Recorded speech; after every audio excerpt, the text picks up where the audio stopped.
अङ्गम् हरेः पुलकभूषणमाश्रयन्ती भृङ्गाङ्गनेव मुकुलाभरणम् तमालम् अङ्गीकृताखिल विभूतिरपाङ्गलीला माङ्गल्यदास्तु मम मङ्गलदेवतायाः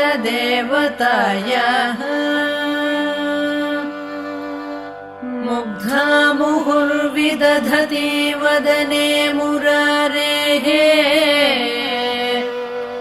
प्रेमत्रपा प्रणिहितानि गतागतानि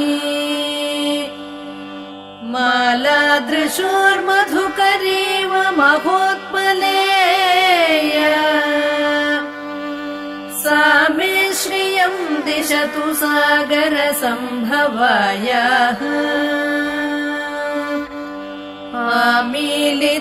आमीलिताक्षमधिगम्य मुदा मुकुन्दम्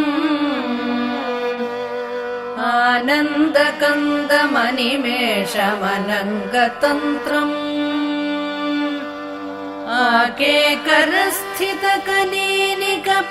आकेकरस्थितकनीनिकपक्ष्मनेत्रम् भूत्यै भवेन्मम भुजङ्गशयाङ्गनायाः बाह्वन्तरे मधुजितश्रुतकौस्तुभेया हारावलीव हरिनीलमये विभाति कामप्रदा भगवतोऽपि कटाक्षमाला कल्याणमावहतु मे कमलालयायाः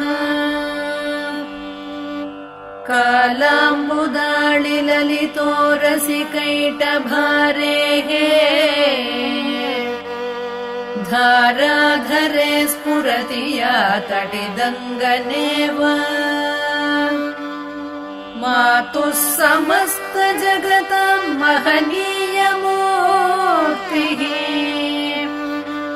भद्राणि मे दिशतु भार्गवनन्दनायाः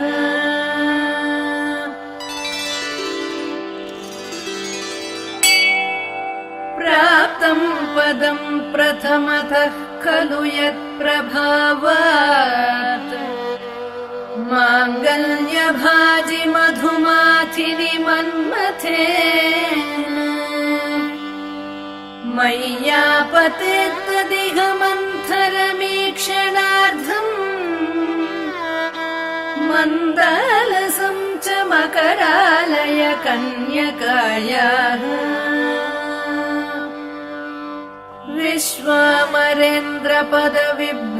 विश्वामरेन्द्रपदविभ्रमदानदक्षम् आनन्दहेतुरधिकम् मुरविद्विषोऽपि ईशन्निषीदतु मयि क्षणमीक्षणार्धम् इन्दीवरोदर सहोदरमिन्दिरायाः इष्टाविशिष्टमतयोऽपि यया दयार्द्र दृष्ट्या त्रिविष्टपपदम् सुलभम् लभन्ते दृष्टिः प्रहृष्टकमलोदरदीप्तिरिष्टा पुष्टिम् कृषीष्ट मम पुष्करविष्टरायाः दद्यादयानुपवनो द्रविणाम्बुधारा अस्मिन्न किञ्चन विहङ्गशिशौ विषण्णे दुष्कर्म घर्ममपनीय चिराय दूरम् नारायण प्रणयिनी नयनाम्बुवः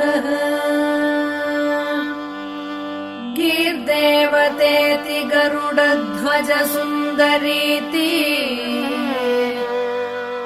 शाकम्भरीति शशिशेखर वल्लभेति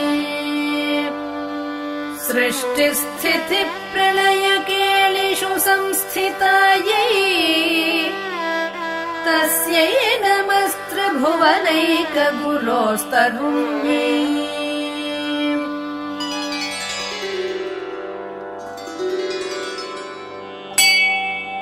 श्रुत्यै नमोऽस्तु शुभकर्मफलप्रसूत्यै रत्यै नमोऽस्तु रमणीयगुणार्णवायै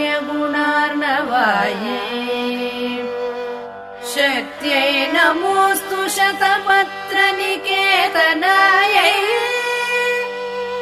पुष्ट्यै नमोऽस्तु पुरुषोत्तमवल्लभायै नमोऽस्तु नालीकनिभाननायै नमोऽस्तु दुग्धोदधिजन्मभूम्यै नमोऽस्तु सोमामृतसोदरायै नमोऽस्तु नारायणवल्लभायै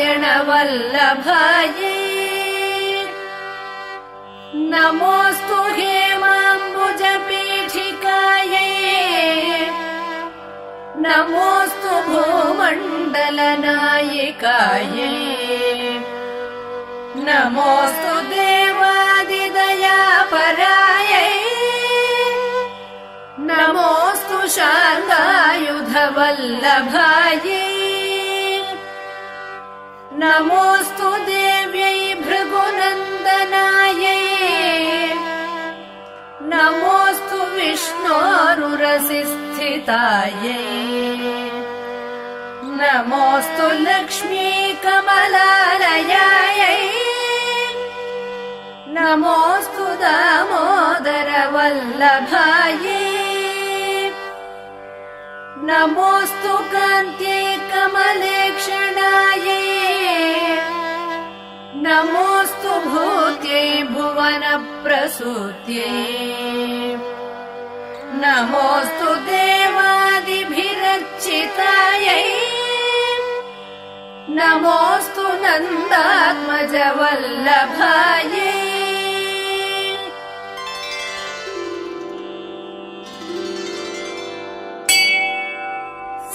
सम्पत्कराणि सकलेन्द्रियनन्दनानि साम्राज्यदानविभवानि सरोरुहाक्षि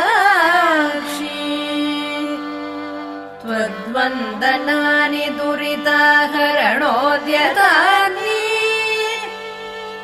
मामेव मातरनिशं कलयन्तु मन्ये यत्कटाक्षसमुपासना विधिः सेवकस्य सकलार्थसम्पदः सन्तनोति वचनाङ्गमानसैः त्वां मुरारिहृदयेश्वरीं भजे सरसिजनिलये सरोजहस्ते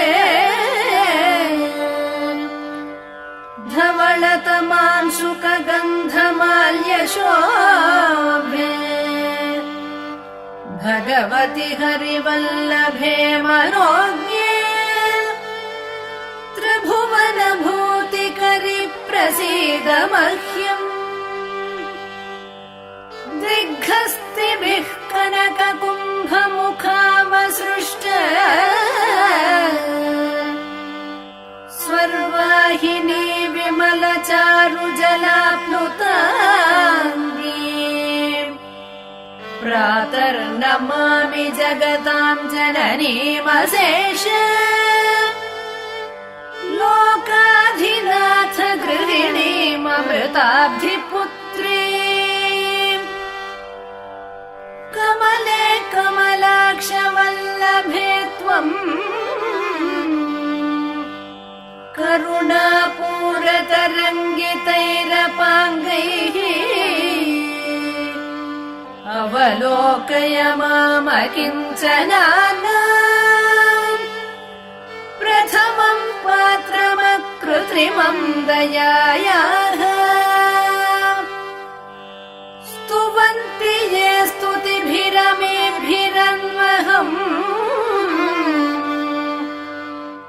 त्रयीमयीं त्रिभुवनमातरं रमा गुणाधिका गुरुतर भाग्यभाजिनो भवन्ति ते भुवि बुध भाविताशयाः